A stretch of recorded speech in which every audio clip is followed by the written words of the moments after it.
The man of the house had gone off to work, so the dog of the house was refusing to leave the park.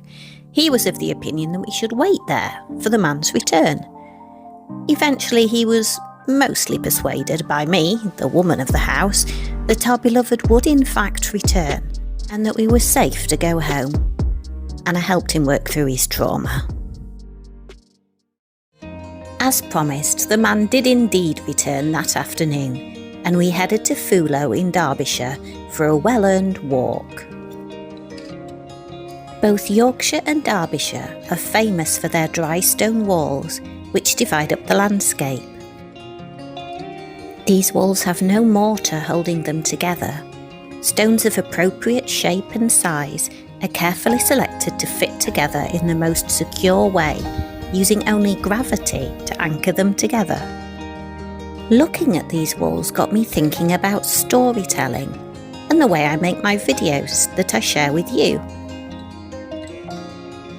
The task begins with all of this raw material, footage.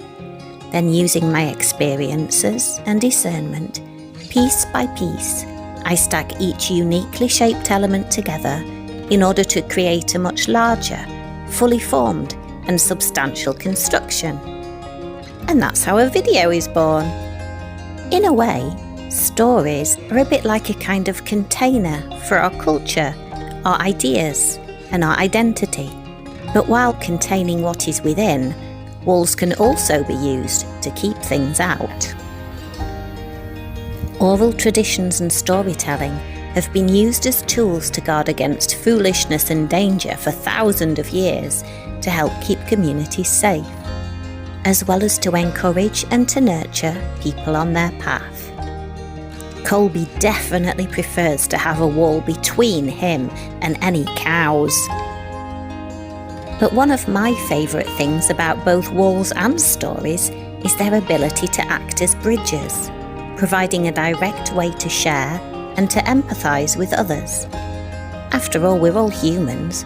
We all just want to be happy and do the best for those we love. Stories reveal a shared language and commonality, connecting the most scattered times, peoples and geographies. And just like walls, our stories and the sharing of them act to shelter us when conditions become harsh or hard to withstand. Daft as it might sound, that's why I love YouTube. At its best, it's a community of storytellers, providing a respite from the segregation and stress of much of modern life. And it reminds me what's really important. I know it's far from perfect, but walls need to be built. They don't just spring up. And even when they start to crumble, repair is always an option. So I hope you feel welcome here. Rough and ready as it is, I'm committed to building this little fold, and I promise to do my very best to keep it a safe space for every traveller. Plus, we have the best little watchdog. Why not share some of your favourite YouTubers in the comments? I'd love to know. A day later, and it's the walls of home that contain us. The third heatwave of the year holds us hostage yet again. Activity ideas for a boring day. 1. Mortal Kombat!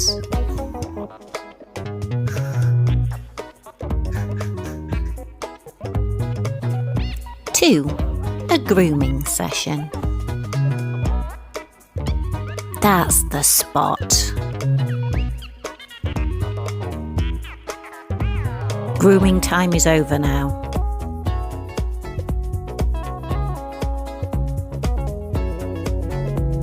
3. Snuggle time.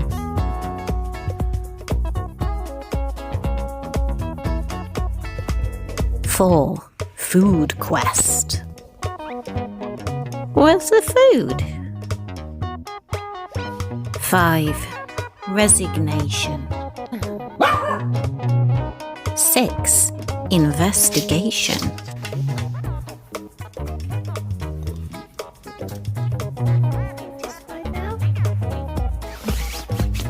7. Digging. still bored. Many hours later.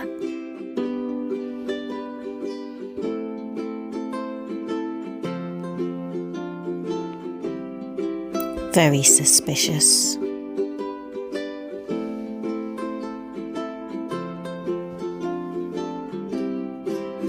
Nope. Even more time later. Maybe it's not so bad.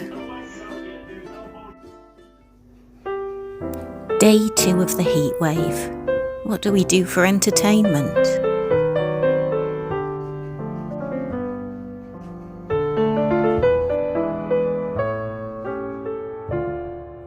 This is fine. No dogs were harmed.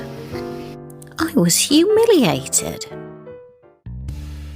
New day, new haircut, same heatwave. Early morning and late evening walks are still the order of the day. It's not even breakfast time, and Colby's already feeling the strain. This is where we rely on his buggy and our labour to get him home safely. Luckily, he's more than happy to cooperate. And we don't have to wait too long before a glimmer of hope in the shape of a cool breeze opens up our horizons.